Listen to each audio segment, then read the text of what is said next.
Hello everyone, I hope you are doing well. Today we'll talk about how to fix or how to solve the problem of Upwork talent. If we go to settings,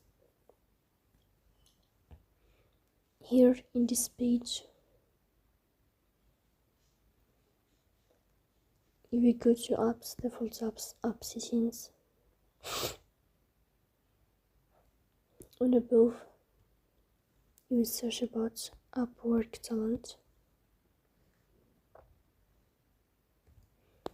Here we click on first stop and you will click OK. Then we'll enter the storage.